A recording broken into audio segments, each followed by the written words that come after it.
Hello class, welcome back to Sociology Prep classes. So today we'll be studying the third part of our lecture of our theoretical approach, which is collective behavior. But before beginning with collective behavior, I just want to let you know that we have the fourth part also for this theoretical approach, which is resource mobilization. Actually, I just forgot to tell you that our theoretical approaches are not just the three approaches, but वो four approaches हैं, जिसमें से जो हमारी fourth approach है, it is resource mobilization. So we'll be covering resource mobilization in our next video as part 4.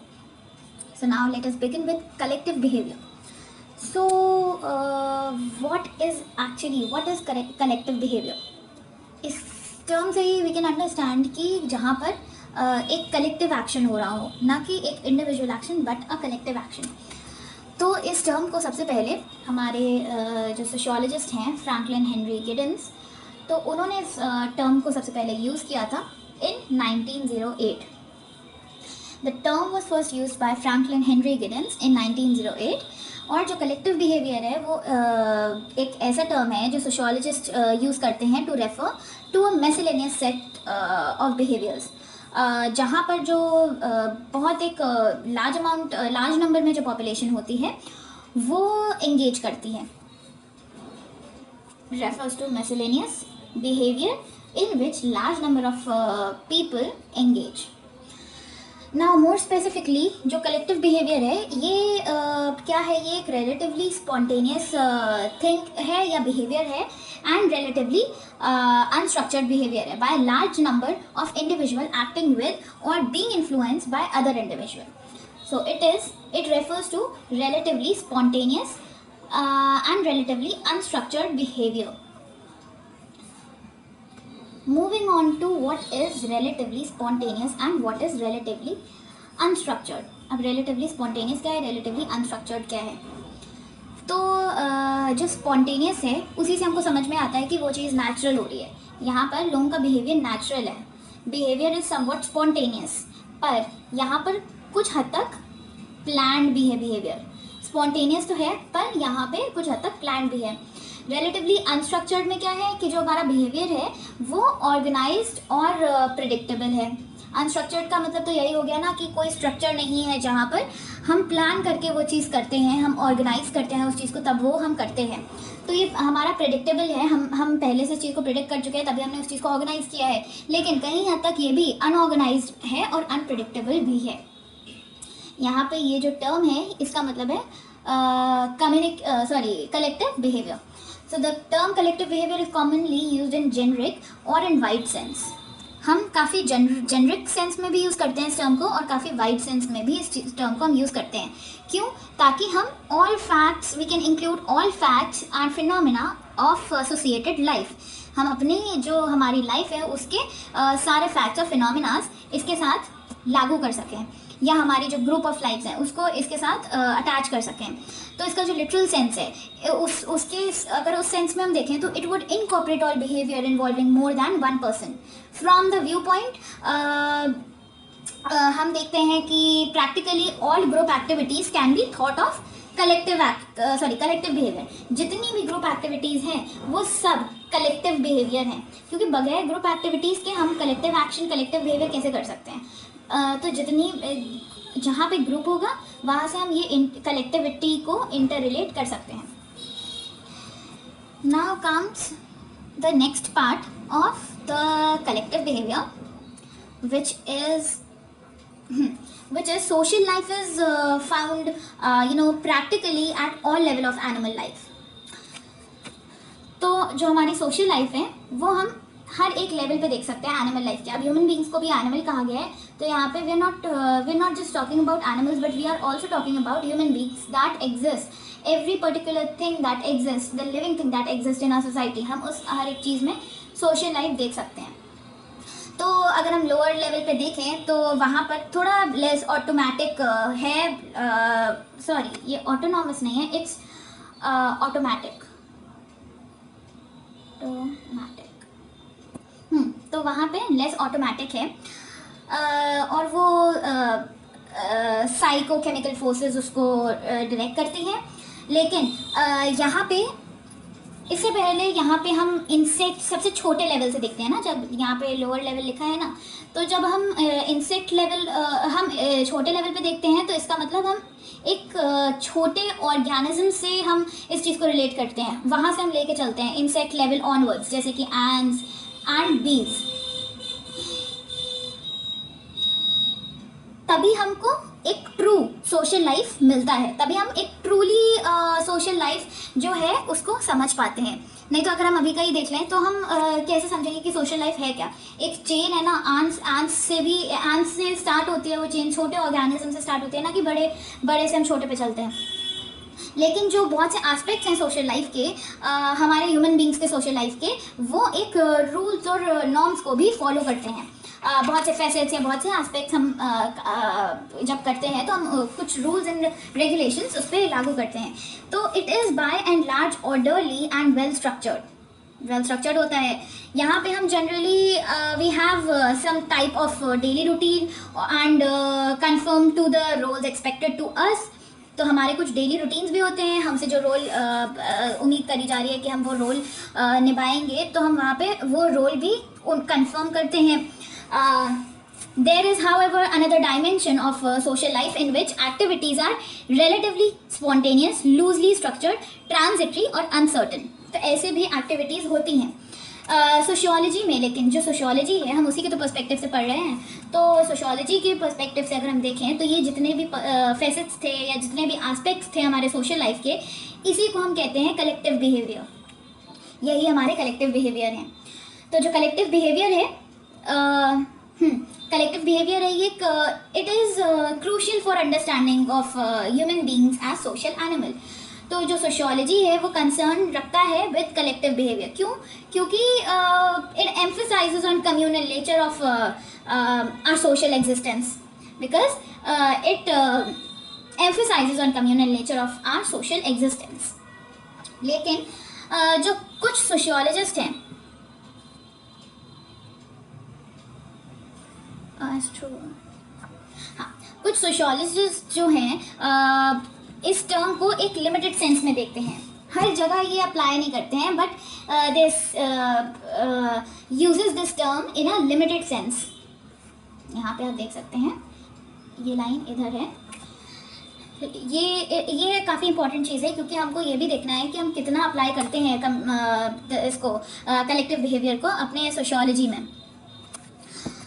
फिर they have given distinct meaning to the mean the behavior of individual under the impulse that is common and collective, that is the result of social interaction। जो हमारे social interaction का result है, इसने हमारे behavior को कुछ means दिए, कुछ impulses, ताकि हम जो हमारे impulses हैं, हम जो काफ़ी common है और collective हैं, हम उनको समझ सकें, जो हमारे social interaction का एक result है। और ये कौन कहता है? ये पार्क एंड बर्गस कहते हैं। एक हमारे sociologist और हैं, सॉरी, एनजी स्मेल्सर। इन्होंने कहा कि हु स्पेशलाइजेस, पहले तो ये स्टडी की फील्ड में काफ़ी स्टडी की फील्ड के स्पेशलिस्ट हैं, who specialises in the field of study. इन्होंने कहा कि जो कलेक्टिव एक्शन है ये रिलेटिवली स्पॉन्टेनियस और अनस्ट्रक्चर्ड है, of group of people who are reading to a common who are reacting to a common influence in an ambiguous situation। जो एक कॉमन रिएक्ट कर रहे हैं, जिनका रिएक्शन काफ़ी कॉमन है कोई भी सिचुएशन के लिए, वो कहते हैं कि ये है हमारा कलेक्टिव बिहेवियर। ना अब हम इसका अगर एग्जांपल देखें तो we can take the example of mob, और we can take example of crowd, panics. ये सब इसके प्राइम एग्जांपल्स हैं। Publics, lynchings, crazes, fashion, social unrest और सोशल मूवमेंट, जो रेवोल्यूशंस होते हैं, ये सब दूसरे मैनिफेस्टेशंस हैं कलेक्टिव बिहेवियर के। तो कुछ दूसरे कॉमन फॉर्म्स जो हैं कलेक्टिव बिहेवियर के, वो सोशल मूवमेंट हैं। सबसे इम्पॉर्टेंट चीज़, हमारा जो सोशल मूवमेंट है वो कॉमन फॉर्म है कलेक्टिव बिहेवियर का। Another common form of collective behavior is the social movement. The study of social movement exploded in 1960s and 1970s. तो इसकी जो स्टडी आई है वो 60s और 70s में आई है। लेकिन कुछ बिहेवियर होते हैं जो आते हैं क्या बोलते हैं, अब इतने से तो हमको समझ में आ गया है कि कलेक्टिव बिहेवियर होता क्या है। तो any behaviour that takes place between 2 और more person is known as collective behaviour. ये हमारी सिंपलेस्ट डेफिनेशन है कलेक्टिव बिहेवियर की। Moving on to the characteristics of collective behaviour, ये कैरेक्टरिस्टिक्स जो हैं ये हमारे सोशियोलॉजिस्ट ने ही दी हैं ताकि हम सोशल बिहेवियर को समझ सकें। तो पहला हमारा है स्पॉन्टेनियस एंड एपिसोडिक। स्पॉन्टेनियस का बेसिकली मतलब होता है, मैं पहले भी बता चुकी हूँ, स्पॉन्टेनियस का मतलब होता है कि जो चीज़ नेचुरली हो रही है, जो चीज़ अनफोर्स्ड है।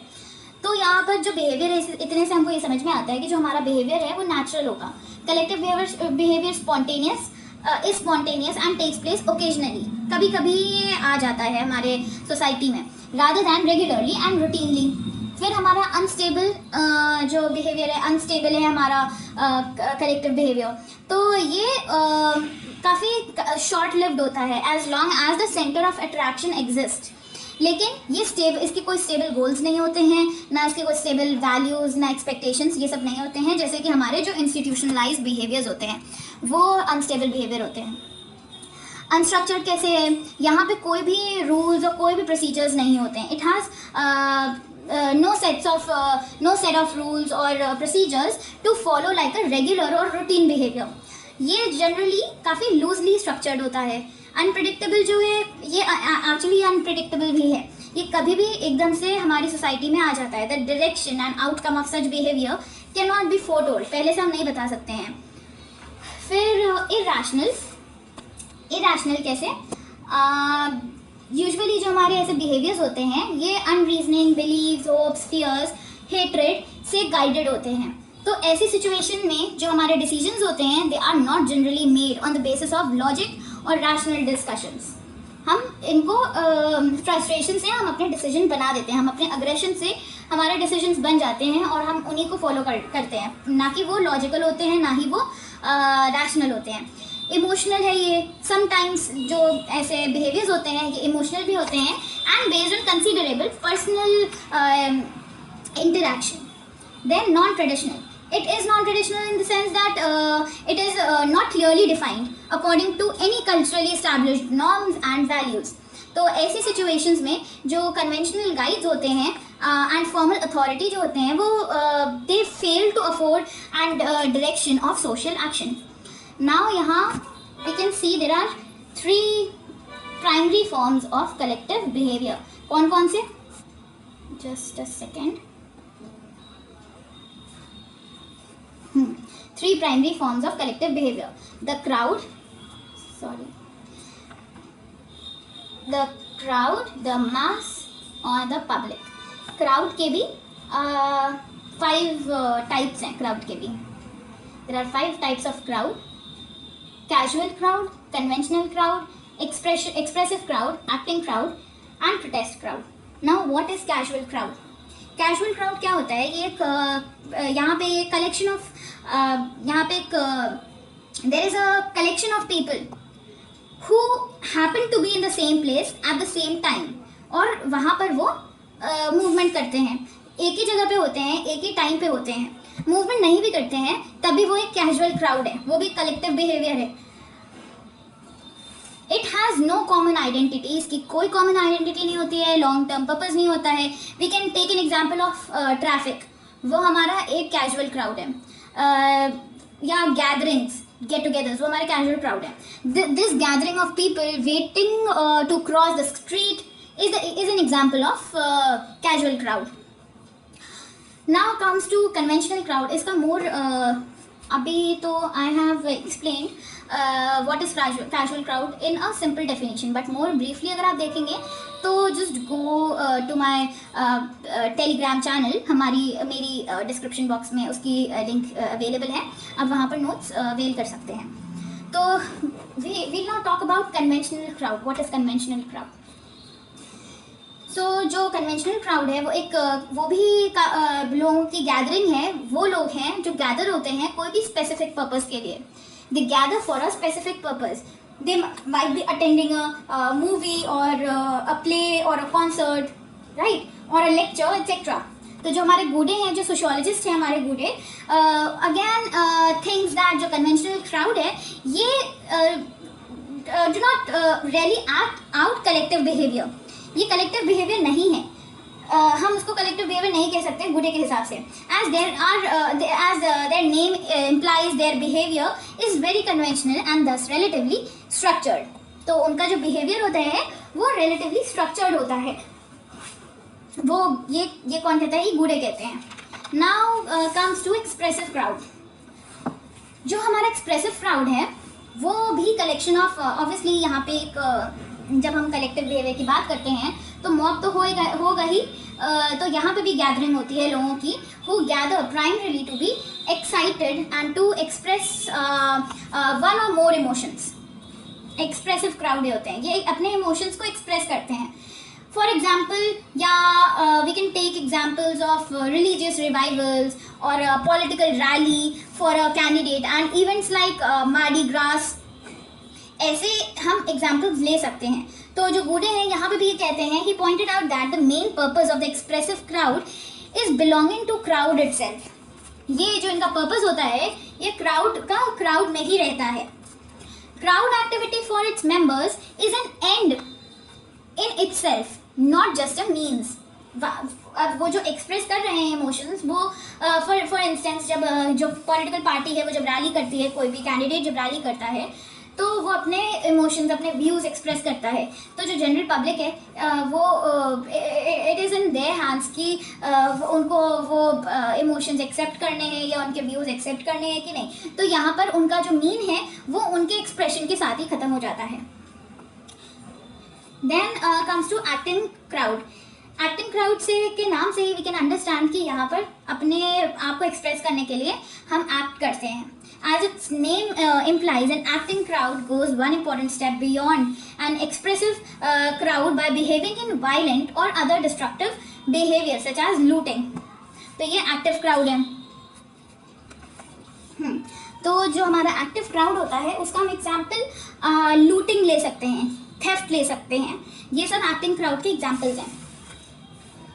Now comes to the protest crowd.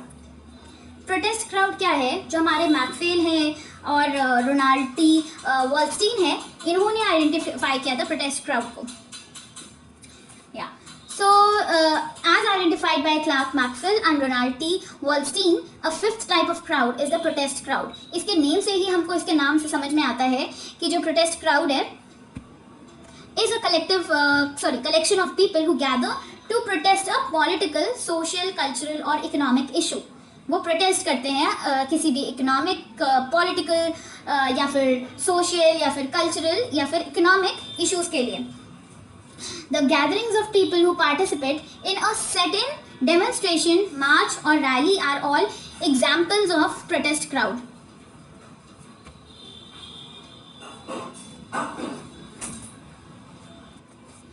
Now moving forward to the masses. Masses क्या है? मास क्या है? Mass group of collection of people. Mass भी क्राउड है। जो मास है वो एक relatively large number of people, there are actually large number of people with a common interest, जिनका एक कॉमन गोल, जिनके शेयर्ड गोल्स होते हैं, शेयर्ड वैल्यूज़ होते हैं, शेयर्ड इंटरेस्ट्स होते हैं। दे may not be in close proximity, such as players of a popular Facebook game, जो फार्म विले है उसके प्लेयर्स हो सकते हैं, उसके प्लेयर्स हो सकते हैं कि उनका their main goal is to win the game और anything else, they can be anything else। तो ये हमारा होता है मास। और पब्लिक हमारा क्या होता है? On the other hand is an unorganised relatively diffused group of people who share ideas such as the libertarian political party. ये सब इसके एग्जाम्पल्स हो सकते हैं। लेकिन यहाँ पर एक और चीज़ है कि जो ये दो टाइप्स हैं हमारे क्राउड के, ये भी सिमिलर हैं। these two types of crowd are similar, they are not the same। Similar हैं पर सेम नहीं है। To distinguish between them, remember that member of mass share interest whereas member of public share ideas। ये दोनों के बीच में difference है। यहाँ पे I'll write it down। जो मास के मेंबर्स होते हैं दे शेयर सेम इंटरेस्ट, और जो पब्लिक होता है वो दे शेयर सेम आइडियाज़। ये दोनों के बीच में सबसे मेन डिफरेंस है, पर ये दोनों सिमिलर हैं बट नॉट सेम। ऑलराइट, तो यहाँ पे इसके साथ हमारा सेशन ख़त्म होता है कलेक्टिव बिहेवियर का। नेक्स्ट वीडियो में we'll be starting resource mobilisation. मैंने आपको इस वीडियो की स्टार्टिंग में बताया था कि जो हमारा थियोरेटिकल अप्रोच है उसके 4 पार्ट्स हैं, ना कि 3 पार्ट्स हैं। तो नेक्स्ट पार्ट में हम रिसोर्स मोबिलाइजेशन ख़त्म करेंगे, बट रिसोर्स मोबिलाइजेशन इतना वो बड़ा नहीं है टॉपिक, बहुत ब्रीफ टॉपिक है, हम उसको फटाक से ख़त्म कर लेंगे। पर यहाँ पर जो हमारा कलेक्टिव बिहेवियर है, तीनों अप्रोचेज़ में collective behaviour is the very important approach and the longest approach. Alright, so if you guys have any doubts, you can ask me in the comment section, or also you can check the description box for the Telegram link. आपको उधर से सारे notes available होंगे, आपको मिल जाएंगे इसी के brief notes. Alright, thank you, have a great day.